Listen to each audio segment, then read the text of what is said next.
Welcome to UPL Cast. Appreciating life.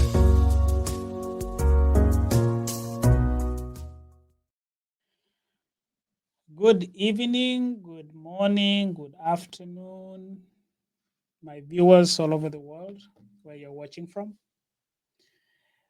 After we did episode 3 of How We Sleep, How We Wake Up, we have had a lot of questions and a lot of our viewers are asking questions regarding the stages of sleep, regarding the human biological clock. They are also asking us to explain more about REM sleep and also the science of the dreams. So we had very many questions pointed from Kenya and Nakuru. So we have one of our viewers from Nakuru, Kenya, who has some questions that he's going to ask us regarding this topic. And he's been sent to us to ask a question on behalf of his friends. So I'll bring him. His name is Bernard. There he is. Yes. So So Bernard, go ahead. okay. Hello everyone, wherever you're watching from. Like you've heard, my name is Bernard, and I'm a developer from Nakuru, Kenya. And we've been following this series since the beginning, me and my friends. And in the last episode specifically, you discussed about the stages of sleep. And we would like you to clearly explain more about that and also touch more on the REM sleep and the science of dreams. We have seen that this is a very important topic that needs to be discussed, especially among young people. So it would be very helpful if you could clearly elaborate what you are talking about so that we can understand together with my friends. Thank you.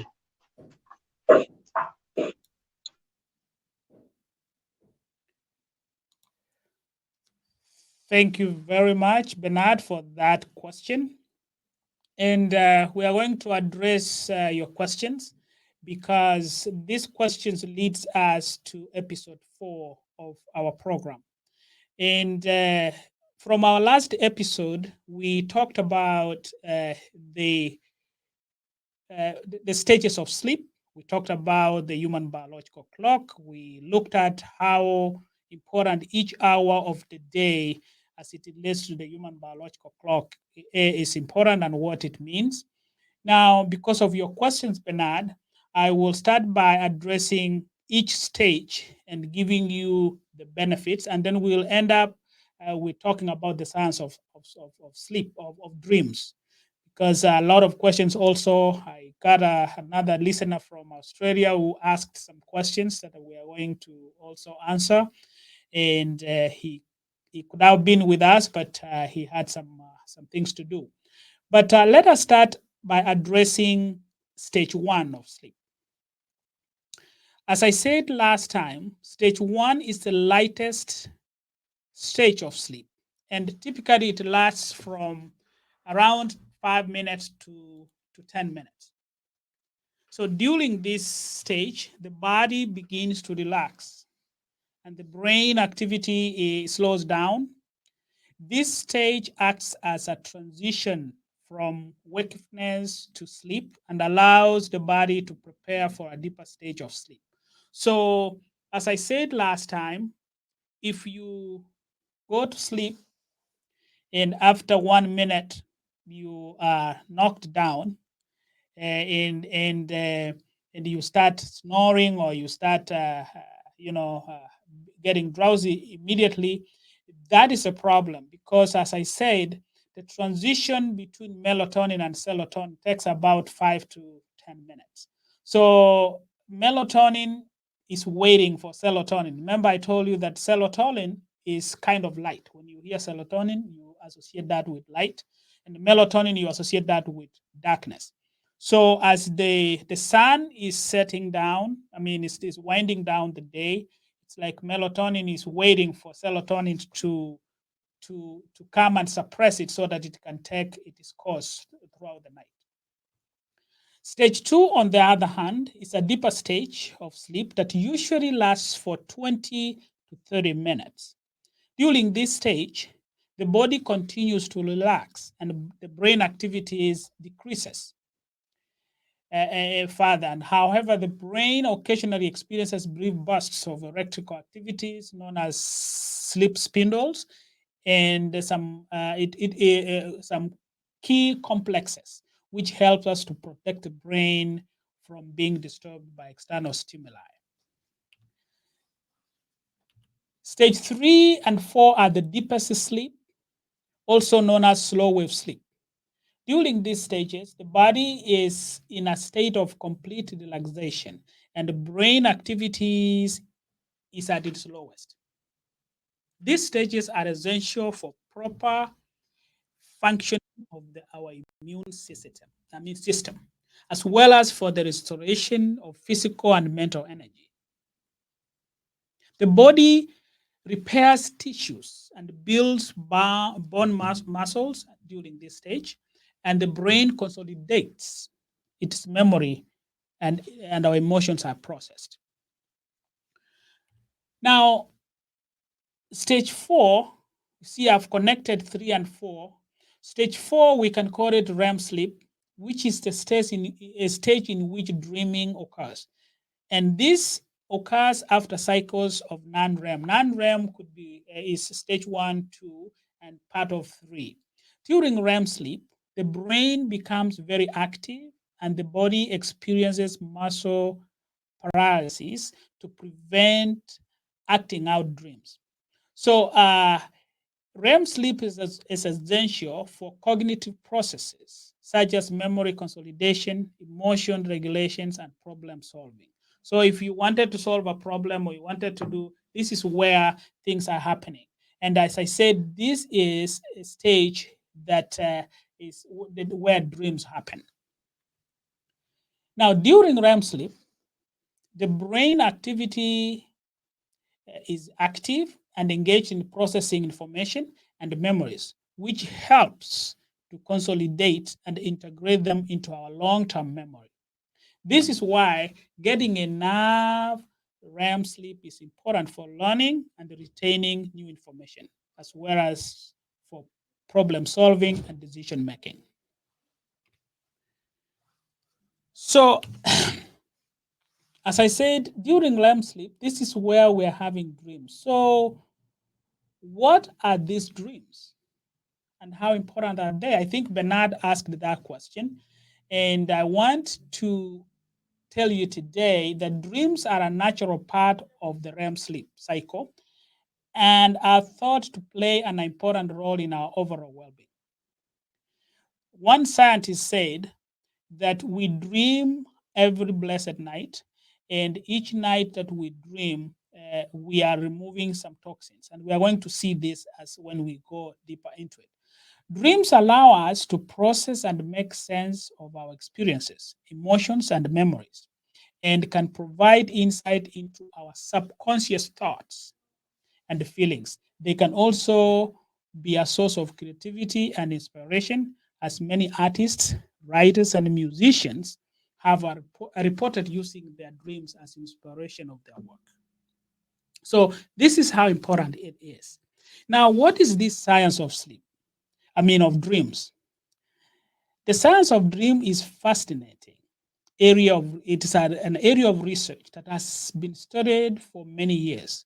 While there are still much that is not fully understood, there are some theories that can help us explain why we sometimes remember our dreams vividly.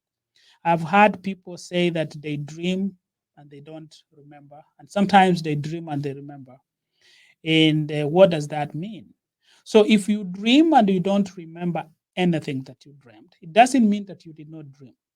The reason there is during the stages, like when you were on stage 2, let's say you have to go through stage 2 to 3 and 4 in order for you to dream. Let's say you were on stage 3, end of it, and then something disturbs you. You go back to stage 1. So that distorts your REM sleep because you did not go up to the last stage of sleep. Now, one theory is that the brain processes and consolidates memories during sleep, including memories of our dreams. When we remember our dreams vividly, it may be because the brain has successfully encoded those memories and stored them in long term memory. On the other hand, when we struggle to remember our dreams, it may be because the brain did not successfully consolidate those memories during sleep. And that is because there was fragmented, your sleep was fragmented in one of those stages. As I said earlier, the cycle goes 5 times a night. Stage 1, stage 2, stage 3 REM, stage 1, stage 2, stage 3 REM, stage 1, stage 2, stage 3 REM, 5 times a night. Another theory that I can say is that the level of arousal, how easy you wake up, or activation during REM, which is rapid eye movement, is when most dreaming occurs. So this can affect how well we remember our dreams. When we are more alert and awake during REM sleep, we may be more likely to remember our dreams than when we are in a deeper state of sleep. So, remembering your dream is associated with those stages, and that is why it is very important for us to zero in on the stages of sleep. So, if you are asleep, you are being disturbed in between the stages. We say that your sleep is fragmented; it's not solidified, and the dream that you get, like you have dreamed that something is chasing you all night, it is not all night. That takes about 15 seconds, and that's why it is called rapid eye movement. Your eye goes like 15 seconds, and then you. So it is not like when you are in that state, you are you are something is disturbing you the whole night. No, that's why it's called rapid eye movement. So there are also some factors that can affect the likelihood of remembering the dreams. For example, people who keep dream journals or or regularly practice recalling their dreams may be more likely to remember them. Additionally, certain medications, substance, and sleep disorders can affect the ability to remember those dreams. Overall, I can say the science of dream is complex and multifaceted, and there is still much to be learned about why we dream and how our brain processes and stores those dreams. So the benefit of each of these stages are numerous and critical to our overall health and well-being. Adequate amount of sleep that include all stages of sleep have been associated with better mental health, improved cognitive functioning, and reduced risk of chronic diseases such as heart disease, obesity, diabetes, and additionally, the lack of deep sleep stages has been linked to a weaker immune system and increased inflammation and lower pain tolerance. So I can say, in conclusion, Bernard, and I'm glad that you asked that question, and I'm pretty sure you asked the question for many of our viewers all over the world. In conclusion, I can say the 5 stages of sleep are crucial for our physical and mental health. Each stage serves as a unique purpose and contributes to different aspects of our overall well being.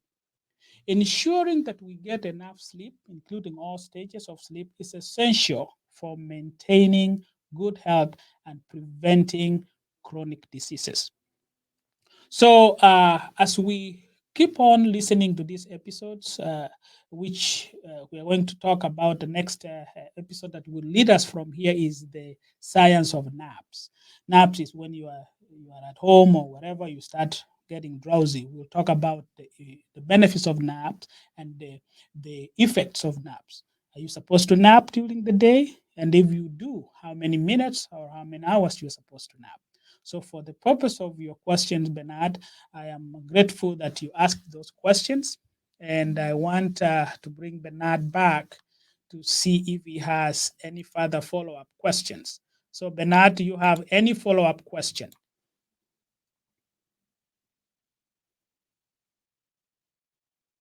Go ahead, Bernard. Yes, I have one more question. Yes, go ahead. So, what are the potential health consequences of disrupted REM sleep? Very, very, very good question again.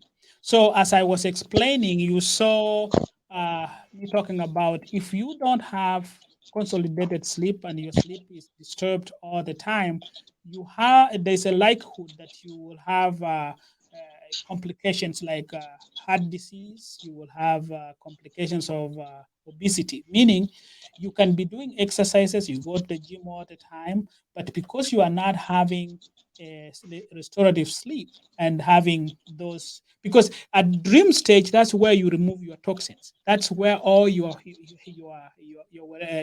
toxins are removed. So if you don't have that solidified type of sleep and restorative, you will be susceptible to do those things. But I think it's episode 6 is going to talk about, so we have learned about how we sleep, how we wake. We have learned about all these things. Then what is it that we are supposed to do, and what are the risks that are associated to that? That's a question that is coming, but I just wanted to snip it so that you can get that on behalf of your viewers. And yes, so there's a lot of complications. There is even diabetes. There is all these complications that might happen. Okay, thank you. Any other question? Bernard, you good? I Yes, I hope am okay. I hope I was able to address your friend's questions, and I can see more questions coming here, all the way from Australia. I can see they are asking uh, about this dream, and they are saying that it is a good thing. Some of them are saying that, oh, that is why I have been dreaming and I don't remember. Yes, and uh, and as I said, we are also going to address for those people that works a night shift, what does that mean? Is it bad to work a night shift? What is it that they are going to do to enhance their sleep? We are going to look at the 12 commandments of sleep. We're going to look at the food that you're supposed to eat so that you can have restorative sleep as we go. So we have more to come. Just stay tuned. And thank you so much, our viewers. Our time is up, and we will be releasing episode 5 in the coming week.